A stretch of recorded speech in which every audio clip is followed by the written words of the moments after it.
Okay, so now in today's lecture, we'll learn the next application, or the one more application of this partial derivative. Okay, just hold on. Yeah.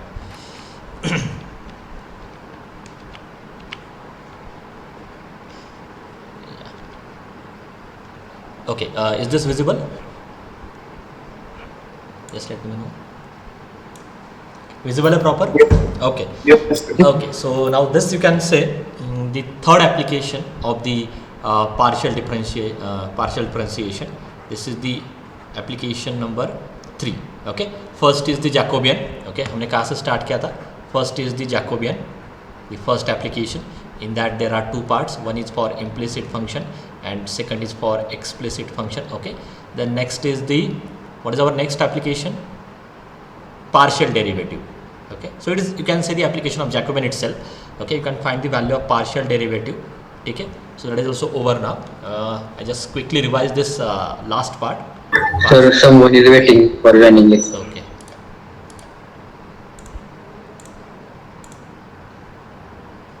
Yeah. And in case of this partial derivative, just 1 minute.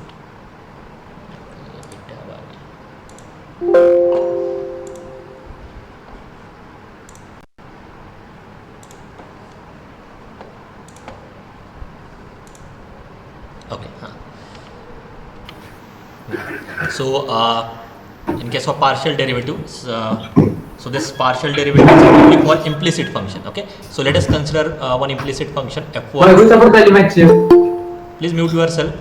Mute yourself. Mute yourself. Disturbing the lecture.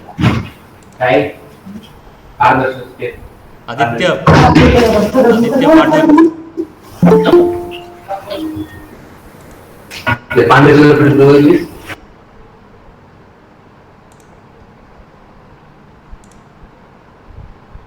Yeah.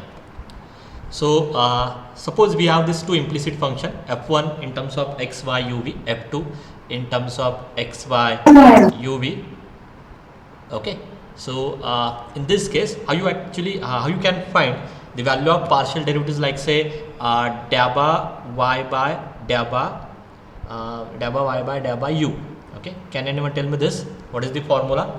How you find the value of partial derivative of dabba y by dabba u, derivative of y with respect to u? Yes, anyone?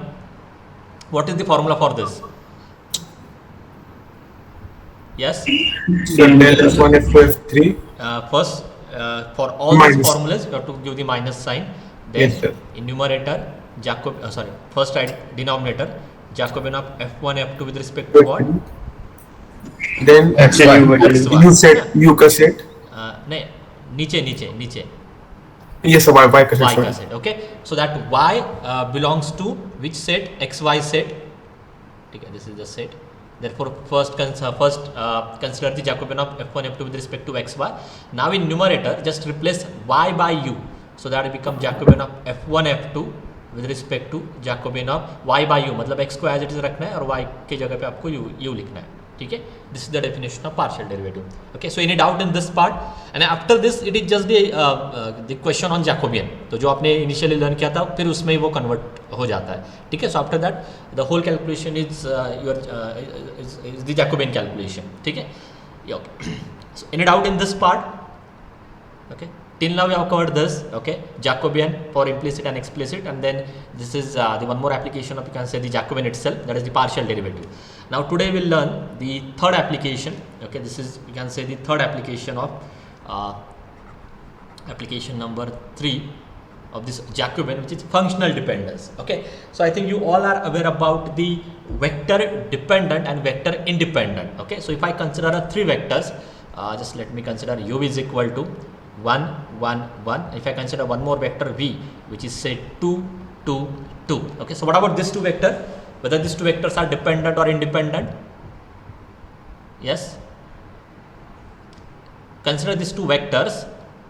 Now just tell me whether these two vectors are dependent or independent. क्या relation इन दोनों में? हाँ? Yes. So dependent. Okay, so I got one answer which is dependent. Other students, what do you feel? क्या होना चाहिए? Dependent. Okay, so these two vectors are dependent. Have you checked? याद है सबको? Have you checked whether this two vectors are dependent or independent? आप check कैसे करते हो? Using the matrix. X कैसे? कुछ X1 याद है? X2 Yes. Hello X1 X2 हाँ, चलो आपके लिए मैं नोटेशन को चेंज कर दिया. Let us consider this as x1, this is consider as x2. Yes, क्या कंसिडर करना पड़ता है आपको इनिशियली? सर X1 X2 नहीं, उनका प्रोडक्ट 0 चाहिए शायद. So can you tell me that exact equation? Sir and why this? Okay, वो इक्वेशन भी क्यों कंसिडर करना है, that also you must understand. क्योंकि हर एक इसके पीछे कुछ ना कुछ तो रीज़न रहता ही है. So I will write for you. So I think you need to consider this equation c1 x1 and c2 x2 equal to 0. Okay, am I correct? Yes sir. Yes, sir. Constant. इसका meaning क्या होता है? Initially assume that this two vectors are dependent. Okay, assume करो कि वो dependent है. So after this if I get c1 and c2 both are 0, okay, it means whatever you consider which is totally wrong. तो क्या तो conclusion क्या होगा? That vectors must be independent. Okay, initially आप क्या करते हो? आपका अप्रोच क्या है? पहले एज्यूम करो कि उनमें कुछ ना कुछ तो रिलेशन एग्जिस्ट होगा, है ना? कुछ मतलब रिलेशन एग्जिस्ट होगा, that implies that those two vectors are dependent, है ना? तो ये डिपेंडेंट एंड रिलेशन एग्जिस्ट, क्योंकि ये दोनों सिमिलर वर्ड्स है. So if this two vectors are dependent then there must exist a relation between this two vectors. So initially suppose that relation is like this c1 x1 plus c2 x2, क्योंकि जो भी कोई relation exist होगा वो इसी form में आने वाला है ना? इसी फॉर्म में वो रिलेशन आपका एग्जिस्ट करेगा. तो c1 x1 plus c2 x2 equal to 0. And after that you have to solve this system. If I get c1 c2 both are 0, means जो आपने इनिशियली कंसिडर किया था which is totally wrong. There is nothing on LHS because if both c1 c2 are 0. Okay, so in that case your answer is those vectors are independent. ठीक है, and otherwise if not, at least one value is non-zero. okay, in that case you can say that these two vectors are dependent. ठीक है, तो उसमें भी आपने एक result आपको थोड़ा बहुत याद होगा कि जब आपको इन्फाइनाइट सॉल्यूशन मिलता है तो शायद in that case it become a dependent, and when you get unique solution in that case it become a independent. Okay, so this is the theory regarding your vectors. Okay, तो ये जो भी आपने किया था this is only for a vectors. Now you have to check this dependent and independent part for a function. Okay, and where comes this Jacobian? ठीक है, तो आप उसको एक्सटेंड कर रहे हो, जनरलाइज कर रहे हो. आपको वेक्टर के लिए पता है कि कैसे चेक करना है कि डिपेंडेंट है कि नहीं. सेम लॉजिक है, सेम कंसेप्ट आपको आगे कैरी करनी है. But now instead of this vectors now we have the functions. Okay, so let us consider a function u equal to f of x y. This is your first function. और यहाँ पे ये सारे function आपको explicit form में ही रहेंगे. Okay, implicit में कैसे चेक करना है, that method is not there in your syllabus. Okay, so for functional dependence and independence, all those given functions must be in explicit form. Okay, so suppose u equal to f of x y is your given function and v equal to g of x y. तो ये आपके दो given function है, and we have to check whether these two function means u and v, whether these two functions are dependent or independent. ये आपको check करना है whether these two functions are dependent or independent. This we need to check. ठीक है, so what is the how you do this mathematically? So for that we just need to calculate the Jacobian of uv with respect to xy. आपको करना क्या है, just calculate Jacobian of uv with respect to xy. If this Jacobian, okay, if this Jacobian is 0, okay, then these two vectors are dependent. If it is non-zero, then these two vectors are independent. इतना trivial result है. ठीक है, it's very similar to determinant. Okay, if I take one more vector x3, like say 3 3 3, ठीक है, how you check without this method, without this, how you check whether these three vectors are dependent or independent? Any other trick using determinant? किसी को याद है determinant की trick to check whether these three vectors are dependent or not? Anyone knows this trick? Yes. Matrix into lambda 1 upon single matrix करायचो आणि मग zero करायचो. Can you tell me what is that matrix? Sir तीन vectors matrix form मध्ये लिहायचे आणि नंतर मग हाँ, मल्टिप्लायला determinant. हाँ, just consider determinant of this three vector, that is say 1 1 1 2 2 2 3 3 3, and then what if this value is 0, then your answer is linearly linearly dependent. Dependent, very good, ठीक है। सो ये भी आपने ऑलरेडी वेक्टर के केस में देखा होगा। Okay, this are the quick tricks by which you can easily check whether this given vectors are dependent और नॉट। बट इसमें एक कंडीशन थी कि वो 3x3 फॉर्म में, या क्योंकि आपको पता है कि determinant is defined only for a square matrix, so there must be a square system, then only you can use this method, otherwise फिर आपको इसी मेथड से जाना होगा, ठीक है। तो जो भी पार्ट आपने वहाँ पे लर्न किया ना, एज इट इज़ मैं यहाँ पे लेके आ रहा हूँ, ठीक है। तो वहाँ पे भी आपके पास डिटरमिनेंट की वैल्यू 0 आती है तो आप उसको डिपेंडेंट बोलते हो, but now we are in a function, okay, function set, so instead of this determinant, sorry, instead of this regular determinant, यहाँ पे आपको जैकोबियन कंसिडर करना है, which is also defined in terms of determinant. So just consider Jacobian of UV with respect to XY, if this value is 0 your answer is dependent, if it is non zero independent. Okay, there is one more part, okay, but now as far this online system is concern, maybe वो आपको मतलब exam में आने वाला है या नहीं आने वाला, दैट इज उसमें डाउट है या चांसेस रेयर है, ओके। बट आपको पता है कि अगर आपका आंसर डिपेंडेंट आता है, okay, this two vectors are dependent, then there exist a relation between them.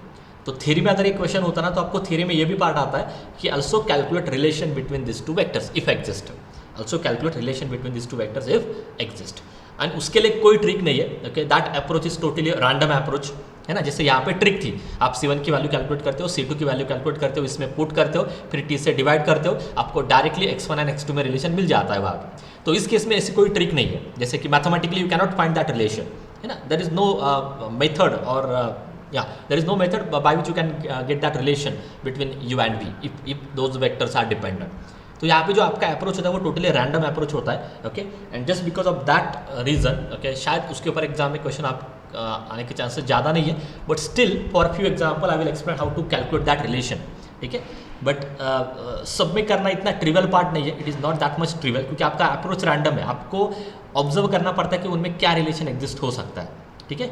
Okay, so this is your definition, and there is one more definition. This is your first definition, and there is one more definition for function of 3 variable. ये case मैंने आपसे initially discuss की थी। If u equal to function of x y z, v is equal to function of x y z. Okay, अगर एक और मैं ले लेता हूँ, and if w is equal to say function of x y z, then how you check whether these 3 functions are dependent or not? कैसे आप check करोगे इस केस में? यू वी डब्ल्यू के केस में कैसे चेक करोगे? यस, क्या करना होगा आपको? Anyone? If I have this 3 functions, del u v w upon del x y z calculate करना है। If it is 0 then it is dependent, if it is non 0 Yes. Then it is independent. तो मतलब 2 dependent 2 independent में एक single Jacobian आता है, okay, 3 dependent 3 independent में भी एक सिंगल जैकोबियन आता है। बट अगर 2 डिपेंडेंट वेरिएबल है, okay, and there are 3 independent variable, तो इस केस में देयर आर 3 पॉसिबल जैकोबियंस। ये आपको शायद मैंने आपसे शायद ये इनिशियली डिस्कस किया था, क्योंकि यहाँ पे आपके पास 2 ही डिपेंडेंट वेरिएबल है, तो मतलब आप 2 ही इंडिपेंडेंट वेरिएबल से जैकोबियन कैलकुलेट कर सकते हो। But for any 2 independent variable we have this 3 choices, one is XY, next is YZ and third is XZ।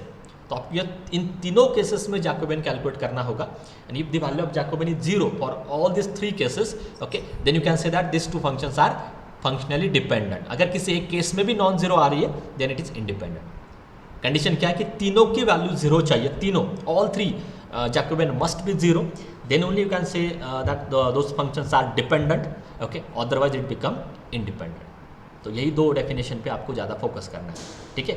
ये 3/3 की तो आपको समझ में आ जाएगी। Yes, is this clear? या कुछ डाउट्स है तो आप बोलो। Is this clear? Definition is clear to everyone? Simply Jacobian calculate कर रहे हैं, 0 आता तो डिपेंडेंट है, नॉन 0 आता तो इंडिपेंडेंट है, इतना ही है। Yes? Yes, sir. Okay, Yes, sir. okay, so we'll take some example on this, as again this is a repetition of Jacobian concept itself. Okay, so show that u is equal to this, okay, so instead of this show that आप determine भी डाल सकते हो। so u equal to x plus y upon 1 minus xy and v is equal to this, okay, so check whether these 2 functions are dependent or not. If it is dependent, also find a relation between them. ये show that का question है, तो वो already आपको पता है उसका answer क्या आने वाला है, तो हम थोड़ा इसको चेंज करते हैं। So check whether this 2 functions are dependent और not. If it is dependent, calculate relation between them. Okay, now let us start. So to do that, we need to calculate the Jacobian of uv, as u is defined in terms of as u and v, both are defined in terms of x and y, so we just need to calculate the Jacobian of uv with respect to xy, है ना. तो this is the Jacobian of uv with respect to xy. In first row ux uy, in second row vx vy. Okay, now just calculate this derivative. Okay, so I will do it quickly. So ux का derivative क्या आएगा, u upon v का rule से आपको करना होगा. So v square, okay, v into derivative of numerator minus numerator into derivative of denominator, and now just simplify this. So the value of ux is 1 plus y square upon 1 minus xy whole square. ठीक है. Similarly you can calculate uy again by using u by v rule. So v square v into derivative of numerator minus u into derivative of denominator. Again do the simplification. Here you will get 1 plus x square upon 1 minus xy whole square. Similarly calculate vx, है ना. vx क्या होगा, differentiate with respect to x, and tan inverse x का derivative क्या आता है 1 upon 1 plus x square, differentiate with respect to y, that is 1 upon 1 plus y square. ठीक है. तो अभी ये आपको मैं कैलकुलेट करके नहीं दे रहा हूँ, it is already there in the PPT. And अभी आप now you all are comfortable with the derivatives, क्योंकि इससे पहले हमने सारे क्वेश्चन में मैन्युअली डेरिवेटिव कैलकुलेट किया था. Okay, now just put all this values here, okay, in that determinant. या सो okay, so after putting all these values ux uy vx vy, you will get this. Now do the simplification. Yes, so that will do. क्या होगा, so 1 plus y square upon this into 1 upon 1 plus y square. So take product of this two, तो यहाँ पे 1 plus y square आपका cancel हो जाएगा, and you will get only 1 upon 1 minus xy whole square. Now minus sign, do this product, इसमें भी 1 plus x square cancel हो जाएगा, and you will get 1 upon 1 minus xy whole square. ठीक है, and that gives you 0. ठीक है. So here this value is 0. Therefore what? Since the Jacobian is 0, therefore these two functions are dependent, or we call it as functionally dependent. Therefore these two functions are dependent. ठीक है. Yeah, so हाँ, अभी relation देखो यहाँ पे कैसे calculate किया है, बट उस पर मैंने आपको पहले बोला था this approach is totally random. ठीक है. सो सबको ही समझ में आएगा ऐसा नहीं है. ठीक है. या there is one more way to do this. Okay, but ठीक है, इस अप्रोच से भी आप जा सकते हो. तो यहाँ पे क्या करना है आपको, इन दोनों में आपको रिलेशन कैलकुलेट करना है. Okay, so just consider, it is there. So just consider tan inverse of u. This approach is totally random. हाँ, यही अप्रोच आगे कंटिन्यू नहीं कर सकते आप. So just consider tan inverse of u, that is tan inverse of x plus y upon 1 minus xy. And what is formula for this? ये आपका एक फेमस फॉर्मूला है tan इनवर्स में, है ना. tan इनवर्स ऑफ, यहाँ पे क्या रिजल्ट यूज करना है बेसिकली मैं आपको बोल देता हूँ. tan inverse of a plus tan inverse of b, क्या है formula, anyone? tan inverse of a plus tan inverse of b का फॉर्मूला क्या है? x minus y. tan inverse of, same sign ऊपर आ जाता है ना, a plus B upon 1 minus A है ना. तो आप क्या करो, instead of this you start from LHS. So v is equal to tan inverse of x plus tan inverse of y which is equal to tan inverse of. Okay, so using this formula a plus b upon 1 minus a b, but whatever value you will get in the bracket that is exactly equal to u. Bracket में आपको क्या मिल रहा है, you ही मिल रहा है. This is equal to tan inverse u. So what is that final relation? Relation is what, v is equal to tan u. ठीक है. बट यहाँ पे Sir, आप, हाँ, yes yes, sir, u equal to tan inverse. क्या हुआ? Tan inverse. Sorry, हाँ, tan inverse और that is nothing but tan v is equal to u. Okay, हाँ, tan inverse u, correct. Okay, ठीक है. v is equal to tan inverse u, or you can write this as a tan v is equal to u. This is the relation between these two functions. तो अगर MCQ में ये question आ भी जाता है ना, और आपको पहले उसका रिलेशन पता है, तो ऑब्वियसली आपका आंसर क्या होगा? अगर आपको पहले उसका रिलेशन पता है तो आपका आंसर क्या होगा? Yes, for this two function dependent. अगर आपको डायरेक्टली इन दोनों में रिलेशन वहाँ पे दिखाई दे रहा है, जब आप रिलेशन कैलकुलेट करते हो ना, ये याद रखो, जब आप रिलेशन कैलकुलेट करते हो ना, that relation must be in u and v only. मतलब क्या नहीं चाहिए आपको उस रिलेशन में, we don't want this x and y, क्योंकि आप u एंड v को क्या बोलने वाले हो, this u and v are dependent, मतलब जो रिलेशन एग्जिस्ट होगा वो u एंड v में ही आने वाला है, not in terms of x and y. It means simply just try to eliminate this x and y from these two equation. If these two are dependent, then just try to eliminate this x and y from these two equation. Or that is nothing but just calculate a relation between u and v. ठीक है, तो ये याद रखो, गलती से भी यहाँ पे x and y के टर्म्स नहीं चाहिए. ओके, तो अगर आपके पास ये आपको पहले रिलेशन पता है ना, then you can directly tick on dependent. ठीक है, this is the first question. या सो हाँ, अभी ये जो क्वेश्चन है आपका इसके लिए आप चेक कर सकते हो. It is very similar to this example. ठीक है, इन सारे केसेस में आप एटलीस्ट पहले आप ये चेक करो, now this are the exercise और होमवर्क. इन सारे केसेस में पहले आप जैकोबियन चेक करो, जीरो आ रहा है कि नहीं. ठीक है, and after that try to find the relation between them. Okay, जैसे अभी ये क्वेश्चन अगर एमसीक्यू में आ जाता है, okay, can anyone tell me what is the relation हियर?1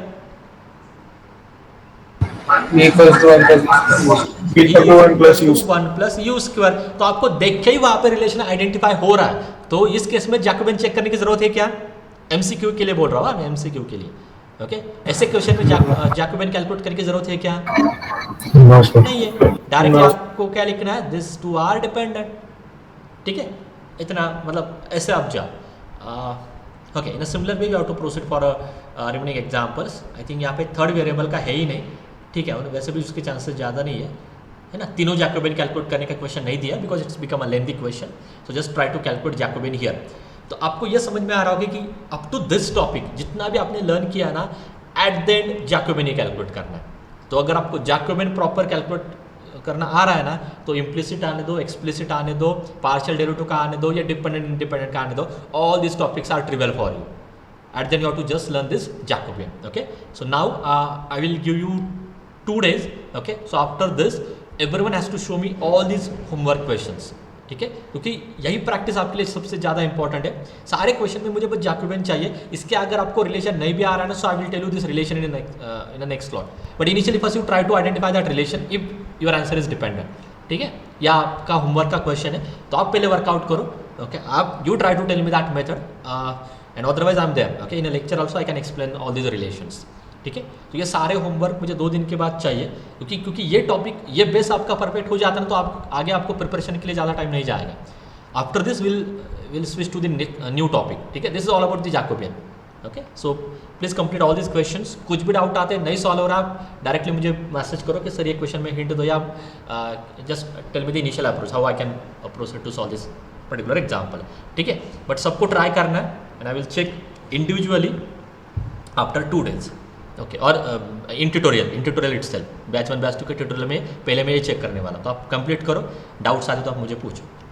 okay, and now will switch to the next application. Okay, which is totally different from this Jacobian.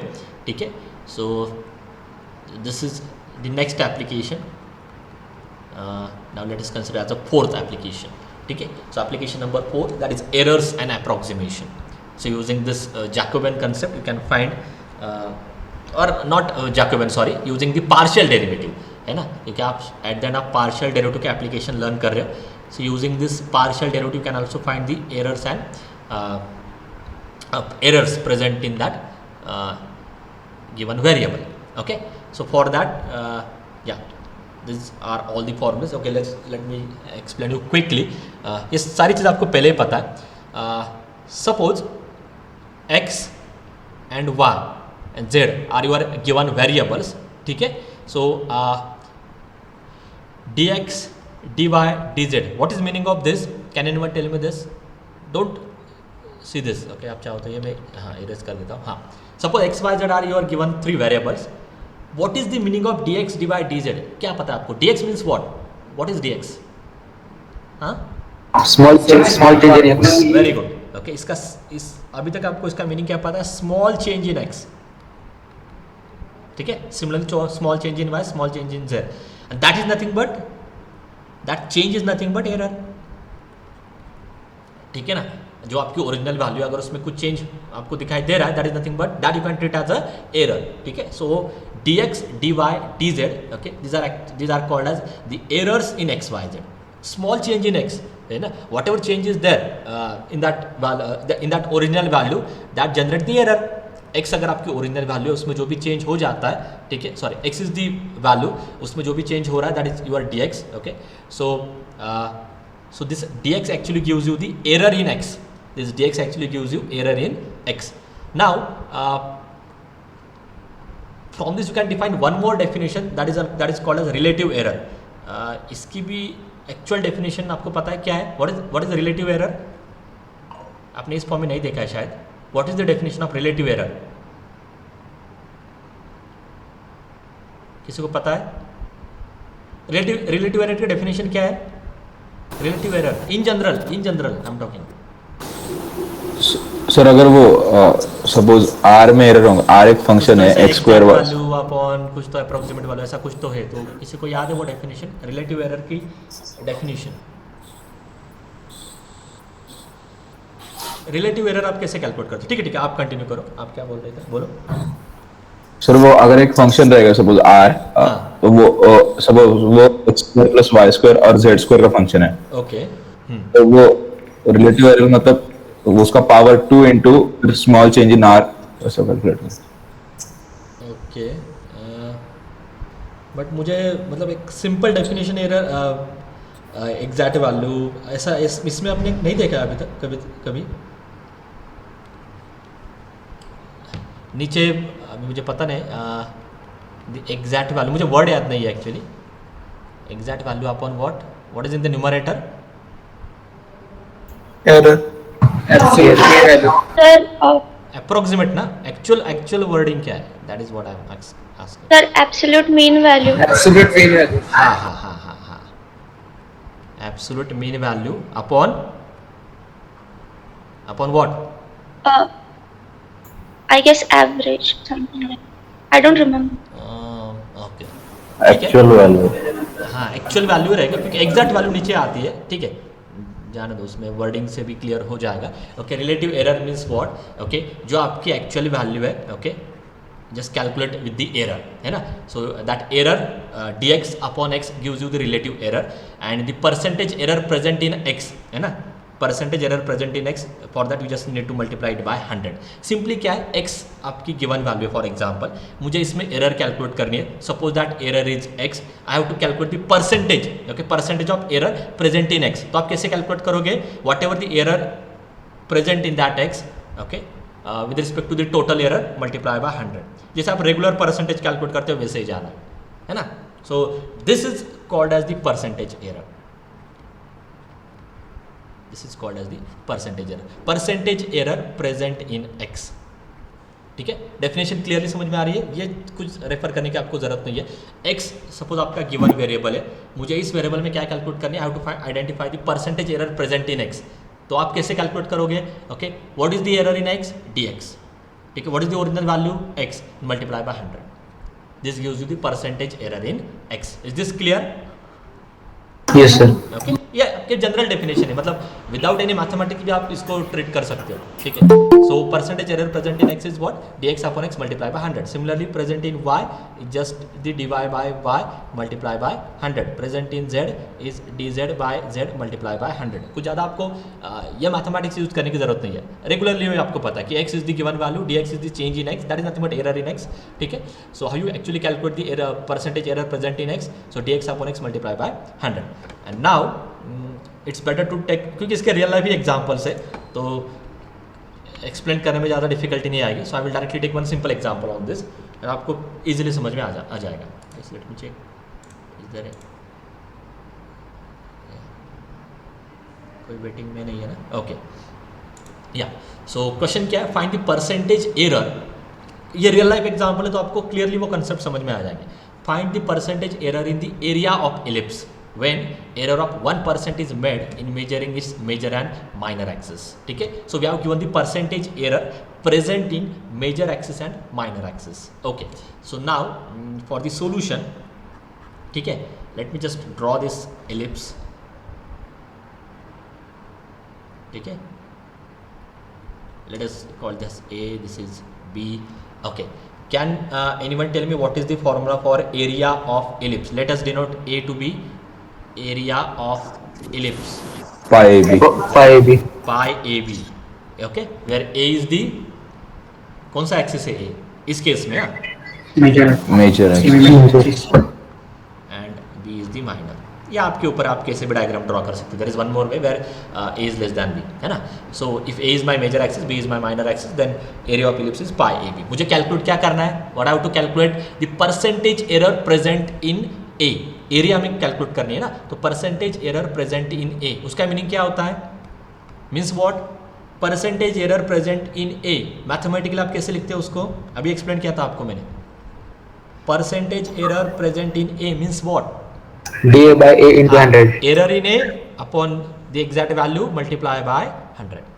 So this gives me the percentage error present in A. ठीक है, okay.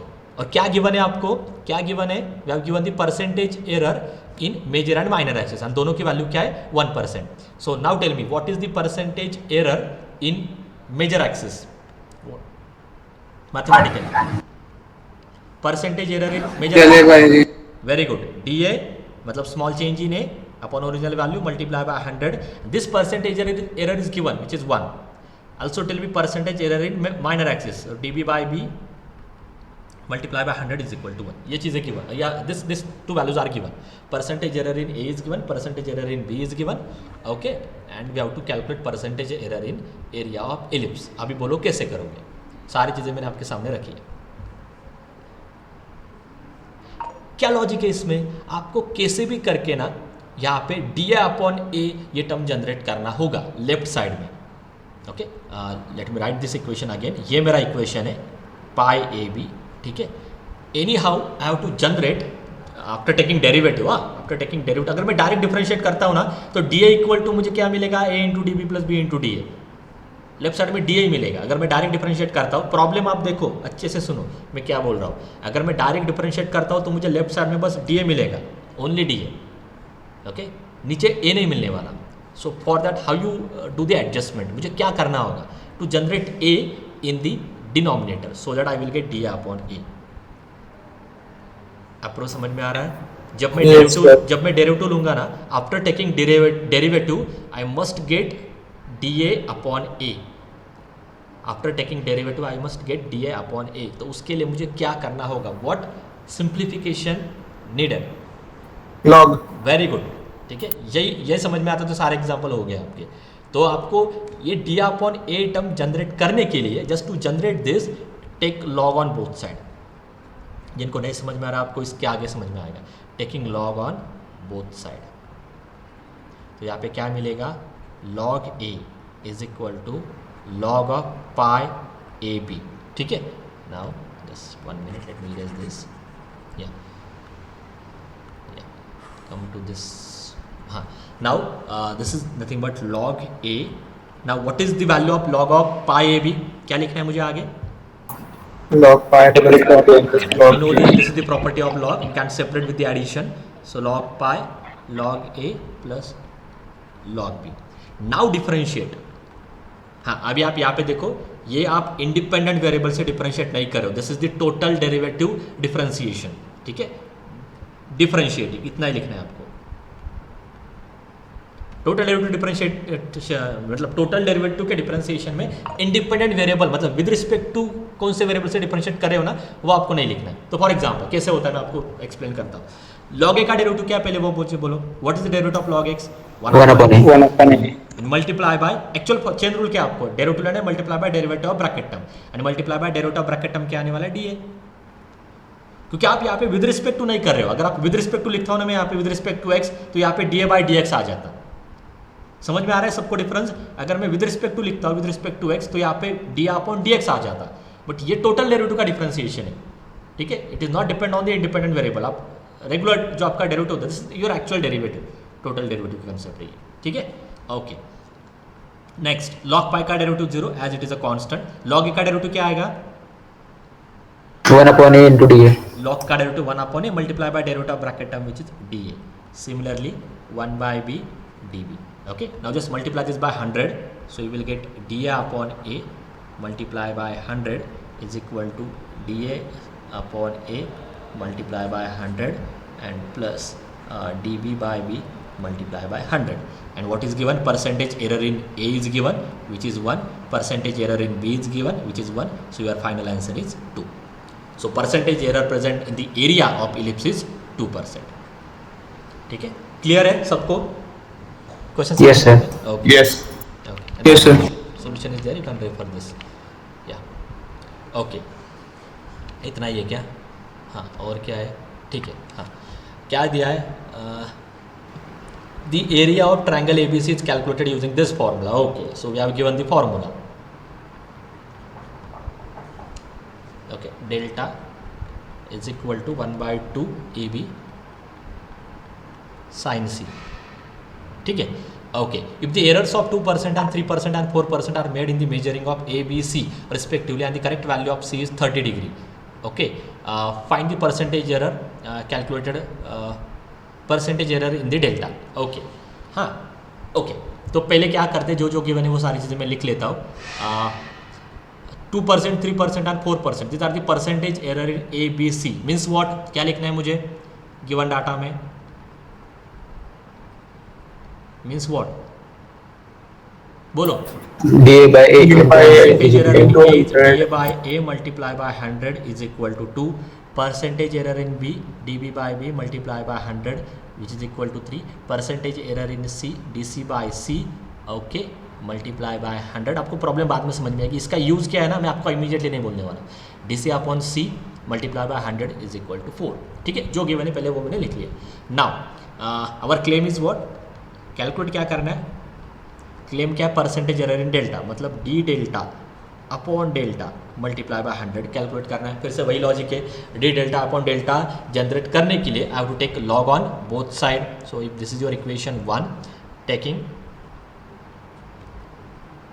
Log on both side, तभी ये part आपका generate होगा. So that become D delta upon delta. Okay, हाँ sorry मैं direct लिखा है डेल्टा, सॉरी जस्ट 1 मिनट, इतना भी डायरेक्ट नहीं लिखना था. Just let me write. हाँ, so taking log on both side that gives me log delta. हाँ, यहाँ पे क्या लिखना है अभी? Now this become log 1 by 2 plus log A plus log B plus log of sine C. Okay, is this clear? मैंने ये direct किया है RHS में. Is this clear to everyone? Yes. Log लेते हो एडिशन में सेपरेट हो जाएंगे, एडिशन में सेपरेट हो जाएंगे. This is the property of log. Now differentiating, so now derivative of log delta is 1 by delta and derivative of delta is d delta. Derivative of log 1 by 2 is 0. This become 1 by a, derivative of a 1 by b, derivative of b. हाँ, now tell me this, anyone? 1 upon sin C into 1 upon sin c multiply Into by delta. derivative of sin c is cos c multiply by what? del C. dc है ना, derivative of c. Chain rule देखो, पहले log, फिर log के अंदर का sign सी का, sign का कॉस, फिर साइन के अंदर का C D C. Okay, now this can be written as, या मैं 100 से मल्टीप्लाई कर देता हूँ. चलो, so D delta upon delta multiply by 100 is equal to D A by A multiply by 100 plus D B by B multiply by 100. Okay, ये क्या होगा? Cos C upon sine C is what? Cot C. Cot C. ठीक है, cot C and into D c multiply by 100. Okay, is this visible? थोड़ा इसमें जा रहा है. Okay, now just tell me all this values. हाँ, आपको धीरे धीरे समझ में आएगा. D upon a multiply by 100 की वैल्यू क्या है? 2. It is given, no problem. D b upon b multiply by 100 की वैल्यू क्या है? 3, no problem. What about c? Cot c में कैलकुलेट करने के लिए मुझे सी चाहिए, तो सी क्या है? सी क्या है? 30 डिग्री. 30 degree means what? तो यहाँ पे मुझे गिवन डाटा में सी भी लिखना था. C is equal to 30 degree, but 30 degree means what? Radian में क्या होता है? 5 by 6. Pi by 6. 6. Pi by 6. And what is DC multiplied by 100? 4C. हाँ, यहाँ से देखो DC मल्टीप्लाई बाय 100 क्या होता है 4C, okay 4C, but C क्या है 5/6. ओके ये समझ में आ रहा है सबको या फिर से एक्सप्लेन करना है? All students please check this, explain करना तो मुझे बोलो quickly. So 3 + 2 5, what is cot pi by 6? √3. हाँ 1/√3. 1/√3 आप चेक करो। हाँ now next is this become sir tan 30 √3 √3 आएगा। What is cot pi by 6? √3. √3 आप चेक करो। हाँ now next is what 4 pi by 6, ये क्या आ जाएगा 2 pi by 3, ठीक है हो गया ना। 5 + √3/3 क्या आएगा, ये रैशनलाइज करते हो ना √3/3, what is this value multiply by √3 multiply by √3, okay so which is 1/√3, so your final answer is 2 pi by √3। This is the percentage error. I think इस क्वेश्चन में कहीं पे मिस्टेक है इसमें PPT में, ओके बट आप check करो क्या मिस्टेक है, I don't know. Is this clear? Any doubt in this question? Any doubt? यहाँ पे बस एक्स्ट्रा पार्ट क्या था, उन्होंने करेक्ट मतलब C की वैल्यू आपके पास थी, वो डिग्री में थी, you have to convert all this values in terms of radian because our whole calculation in terms of radian only, and बस बाकी चीज़ तो स्ट्रेट फॉरवर्ड है, okay. And if you don't remember this value can directly calculate on calculator also, ठीक है। जिनको याद है they can easily write this value, ठीक है। Any doubt? Any doubt in this question? ऐसा कोई पार्ट है जो नहीं समझ में आ रहा है? No sir. ओके ठीक है। एंड दिस इसका इनका आंसर देखते हैं क्या आ रहा है, 5 + 2 pi by 3, मैंने चेक नहीं किया कुछ भी, ठीक है। So you have to verify this, कुछ तो मिस्टेक है ऐसा मैंने बस सुना है, so you can check this, but this is your final answer 5 + 2 pi by 3, okay. या come to this now, very good, this is very interesting question. Find the possible percentage error in the computing all the parallel resistance R of the 3 resistance R1, R2, R3 by this formula, okay? हमें उससे कुछ लेना देना नहीं कि क्या है वो, ठीक है। So what is that equation? 1/R is equal to 1/R1 plus 1/R2 plus 1/R3. This is your given relation. And if R1, R2, R3 are each in error by plus 1.2%, means what? क्या given है? क्या given है? Percentage error in R1, R2 and R3. So let me write this, dR1/R1, very good, multiply by 100 is equal to dR2/R2 multiply by 100 is equal to dR3/R3 multiply by 100. This value is 1.2. ये आपको given है, okay. Calculate क्या करना है, claim क्या है, anyone? What is our claim? Calculate क्या करना है, possible percentage error in R means what? dr by R multiply by 100, ये आपका क्लेम है। उसके लिए क्या गिवन है, इससे पहले ये मतलब इससे पहले रिलेशन नहीं था, कुछ तो एरिया गिवन था, या कभी कभी ये भी आ सकता है calculate percentage error present in a circle, है ना, इन रेक्टेंगल, ये भी चीज़ें आपको आ सकती है, या इन एलिप्स, ठीक है। बट यहाँ पे डायरेक्टली वो रिलेशन गिवन है, सो using this 1/R is equal to 1/R1 plus R2 plus R3. So using this relation we have to find the percentage error present in R. अभी फिर से वही लॉजिक कंटिन्यू करने वाला हूँ मैं। How you generate dr/R on LHS, कैसे करना होगा? Can we take log here? This is my first question, can we take log here? No sir. इससे ये सिंप्लीफाई नहीं होगा क्योंकि वो ऑलरेडी एडिशन के फॉर्म में, एडिशन सब्ट्रैक्शन के फॉर्म में अगर टर्म्स आ जाते हैं तो लॉग से कुछ भी सिंप्लीफिकेशन पॉसिबल नहीं होगा। तो ये तो क्लियर है, here we can't use logarithm, ठीक है। तो कैसे कर सकते हैं, any idea how you do this? कैसे भी करके लेफ्ट साइड में ये टर्म आपको जनरेट करना होगा, dr/R multiply by 100। तो क्या कर सकते हैं?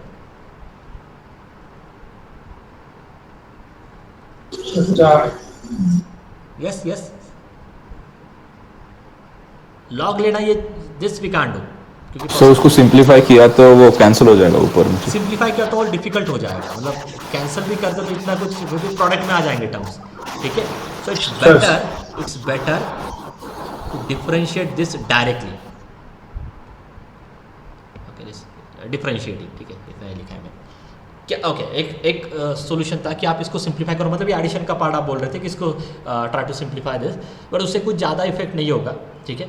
इट्स मतलब ऑलरेडी वो सिंप्लीफाई फॉर्म में, इससे ज़्यादा सिंप्लीफाई फॉर्म में नहीं मिलेगा, ओके। सो इट्स बेटर, या simply eight the and result क्या है कि अगर एडिशन के फॉर्म में टर्म्स आ जाते हैं ना, एडिशन या सब्ट्रैक्शन के फॉर्म में, आप उनको डायरेक्ट डिफरेंशिएट करो, बिकॉज ऑलरेडी वो सिंप्लीफाई फॉर्म में होता है, ऑलरेडी उसमें लॉग लेने की जरूरत नहीं पड़ती आपको, ओके। डायरेक्ट डिफरेंशिएट करके आपको आंसर मिल जाएगा, okay. So let me do that first. 1/r का डेरिवेटिव बोलो, 1/r square. -1/r², -1/r. हाँ, multiply by d r, derivative of r, chain rule. Similarly -1/r1², 1/x का derivative -1/x² into d x, dr1. -1/r2² into dr2, -1/r3² into dr3, okay. Now I have to minus, I can cancel, okay. मुझे 100 से multiply भी करना है और मुझे ये term generate करना है, so can I right this, मुझे बस बोलो करेक्ट है कि नहीं। dr/r multiply by 100 into 1/r, मैं लिख लेता हूँ सारी चीज़ें, मुझे बस बोलो कि करेक्ट है कि नहीं। r multiply by 100 into r1 plus dr2/r2 multiply by 100, okay. Side by side you can put your roll number in chat box, हाँ। r2, ये लास्ट क्वेश्चन कंप्लीट कर देता हूँ मैं। dr3/r3 multiply by 100 into 1/r3, is this correct? सबको समझ में आ रहा है मैंने क्या किया है? All students, is this correct और नॉट? Yes, sir. मैंने क्या किया, वहाँ पे स्क्वायर का टर्म था तो एक जो सिंगल 1/r है उसको मैंने बाहर रखा है, बाकी टर्म्स में मैंने 100 से मल्टीप्लाई करके जो मुझे चाहिए था वो मैंने एडजस्ट किया, ठीक है, ओके ना। जिनको समझ में आ रहा है क्लियरली, या ये एक्सप्लेन करने की जरूरत है? r² में से Yes, sir, clear. Okay. Now just put all this values on, special on RHS, so on LHS, just 1 minute, या सो dr/r multiply by 100 into 1/r, यहाँ पे अभी इसकी वैल्यू क्या आएगी, मैं डायरेक्ट करने वाला हूँ। This value is 1.2, 1/2. This value is 1.2, this value is 1.2, means what, अगर मैं 1.2 कॉमन लेता हूँ तो ब्रैकेट में क्या मिलेगा? 1/r1 plus 1/r1 plus 1/r2 plus 1/r3, and 1/r equal to क्या था? 1/r1 plus 1/r2 plus 1/r3, it means what, I can cancel this with 1/r. this, This. okay, and finally I will get, and finally here I will get the value of dr/r multiplied by 100, and which is equal to what? 1.2. So the percentage error present in the r is again 1.2. Okay. Is this clear? Yes, sir. Okay. Yes, sir. Okay. So I think this is all about the, yeah, so this last example we'll take in next lecture. Okay. Yeah, so then we'll stop today.